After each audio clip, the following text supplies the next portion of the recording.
भारत ने आज बांग्लादेश को मात दे के वर्ल्ड टेस्ट चैंपियनशिप में पहला नंबर सिक्योर कर लिया। पहले ऑस्ट्रेलिया था, अब इस मैच के बाद भारत नंबर 1 पे है। को इतनी बड़ी शिकस्त हो जाएगी ये मुझे लगता है बांग्लादेश ने सोचा भी नहीं था। मतलब पाकिस्तान से जीतने के बाद जब वो गए तो उनको लगा था कि शायद हम इंडिया को भी डोमिनेट कर लेंगे। मैं मतलब ये नहीं कहूंगी कि बांग्लादेश में किसी किस्म की कोई कमी थी। शर्मा की कैप्टनसी के अंदर भाई इंडिया ने बांग्लादेश को ग्राइंडर के अंदर भाई घुमा घुमा के इतना घुमाया कि भाई उसकी चटनी बना के रख दी, उनको उठा के भाई। इस मैच के बाद भारत नंबर 1 पे है और इसकी एक वजह है। हमने जिस तरह आपको पहले भी बोला था कि ये मैच चौथे दिन से ज्यादा जाते हुए नजर नहीं आता है। इनफैक्ट 3.25 दिन के अंदर ही उन्होंने मैच खत्म कर दिया है। तो ये डिफरेंस है जो वो पूरी दुनिया के साथ अपनी टीम का कैलिबर रखते हैं और शानदार परफॉर्मेंसेज हुई हैं।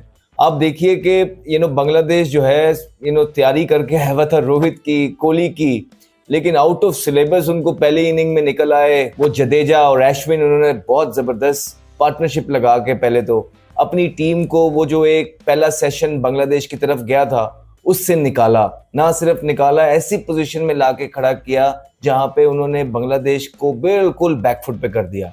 उसके बाद बुमराह ने जो है अपनी बॉलिंग से बांग्लादेशी बैटर्स की कमर तोड़ी।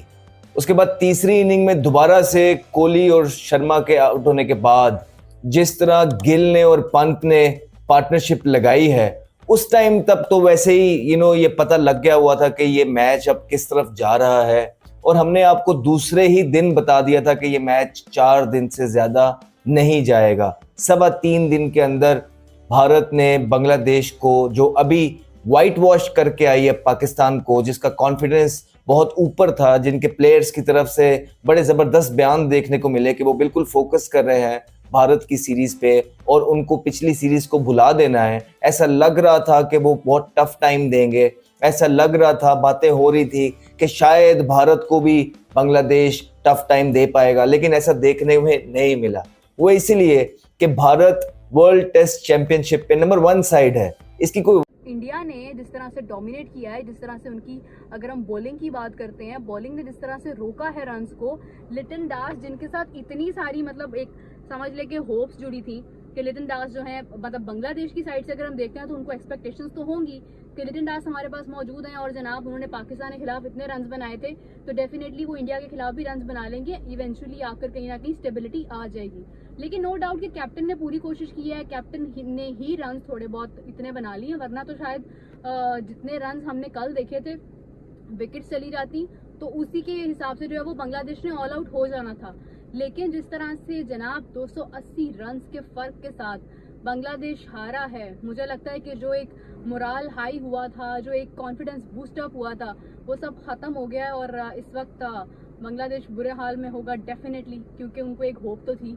वो जिस तरह से कोशिश कर रहे थे, उन्होंने शुरू में जब विकेट्स निकाली थी पहली इनिंग्स में, तो उस वक्त उनको लगा था कि भाई मतलब हम तो निकाल गए, हमने विराट कोहली को आउट कर दिया, रोहित शर्मा को आउट कर दिया, शुभमन को आउट कर दिया, ऋषभ को रन्स नहीं करने दिए, केएल राहुल को आउट कर दिया। तो उनको लगा कि इसके बाद जो है ना वो जनाब अब हम मैच जो है वो जीत गए ऑलमोस्ट। लेकिन उसके बाद सबसे पहले अगर मैं थोड़ा बैकग्राउंड की बात करूं तो रविचंद्र अश्विन और उसके बाद अगर मैं देखूं तो जडेजा, इन दोनों ने जिस तरह से डोमिनेट किया, जिस तरह से रन्स बनाए, पार्टनरशिप बनाई, और सबसे बड़ी बात यह है कि इसको आगे कंटिन्यू किया, मतलब आगे तक लेकर गए।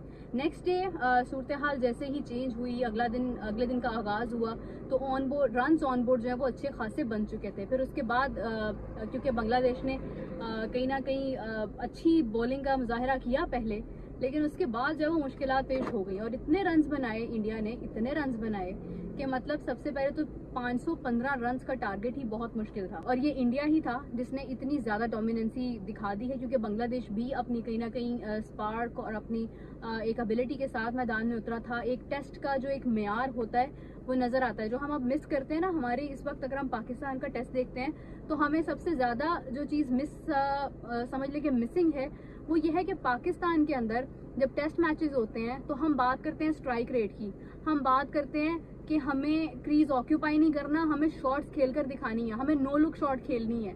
पाकिस्तान के अंदर अगर जिस तरह से बाबर आउट होते हैं, जिस तरह से स्टंप्स एक तरफ हैं और आप कहीं और जाकर खेल रहे हैं, आपका माइंड कुछ और कह रहा है, आपकी बॉडी लैंग्वेज कुछ और कह रही है, तो उसके बाद जो है वो फिर यही हाल होता है आपका कि आपको बुरी किस्म की शिकस्त होती है। मैं ये नहीं कहती कि बांग्लादेश ने बैटिंग बुरी की है या बांग्लादेश ने बॉलिंग बुरी की है, ये इंडिया यकीन नहीं आ रहा क्योंकि अश्विन तो अनएक्सपेक्टेड नाम, जिस तरह इंडिया की शुरू में 4 मैजिकल बॉलर है, मैजिकल बॉलर, मैजिशियन कह सकते हैं। मैजिशियन मैं अभी नहीं कह रहा, लेकिन बाकी वो अनएक्सपेक्टेड परफॉर्मेंस दे रहा है। बैटिंग में उसने बड़ा स्टॉनिश किया। बॉलिंग तो चले 5 तो एक सेपरेट थिंग है, तो उसके अलावा अब इंडिया इस तरह की परफॉर्मेंस देगी तो अनबीटेबल है। इतनी लंबी बैटिंग लाइनअप, ऋषभ पंत खेल रहा है, जडेजा तक जा रहा है, अश्विन खेल रहा है, इतनी बड़ी बैटिंग लाइनअप है। सर आप इंडिया का तो बांग्लादेश के साथ मुकाबला ही ना करवाएं ना, क्योंकि इंडिया के पास देखें रोहित शर्मा जैसा कैप्टन है, बिल्कुल ऐसी है, और गौतम गंभीर जैसा कोच है, तो वो तो मतलब आउट क्लास है।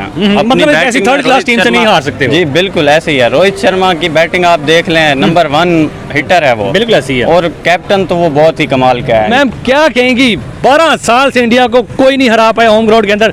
बांग्लादेश उठी थी जिसको एक वहम था कि भाई हमने पाकिस्तान को हरा लिया तो हम इंडिया को भी हरा लेंगे। क्या कहेंगी इस बेहतरीन जीत के ऊपर? पहले तो यार अश्विन की बात करती है यार, लिटरली क्या खेला है तुमने, मतलब इतना अच्छा मैच। और सीरियसली तुम अपनी नजर उतारना यार, नजर बट्टू साल लेके घुमा करो ताकि तुम्हें नजर ना लगे। भाई तुम इतने ज्यादा एजेड तो मैं नहीं कहूंगी भाई, मैं इसे यंग ही कहूंगी। और इस बंदे ने जिस तरह से कह लेंगे परफॉर्म किया है, बैटिंग में भी बॉलिंग में भी विकेट्स, 5 लग से 1 विकेट ऊपर ले गया। उसने कहा कि चलो जाते जाते ये भी सही। मैंने बंगालियों को जो आज मजा चखाया है ना, वो डेफिनेटली वो डिजर्व भी कर रहे थे। एंड स्पेशली जडेजा की बात कर लें आप, उसने भी 3 विकेट्स निकाली यार। हम कह रहे थे अश्विन विकेट्स नहीं ले रहा, बैटिंग कर रहा है, लेकिन अश्विन ने कहा रुको जरा सब्र करो, मैं अब भी दिखाता हूँ। एंड सीरियसली उसने प्रूव किया कि भाई age is just a number, age सिर्फ एक नंबर है, इसके अलावा कुछ भी नहीं है। भैया आपका जो इंटरनल होता है ना, उसको स्ट्रॉन्ग होना चाहिए, उसको पीसफुल होना चाहिए, तब आप कुछ भी कर सकते हो। एंड डेफिनेटली इंडियन प्लेयर्स को देखकर ऐसा ही लगता है,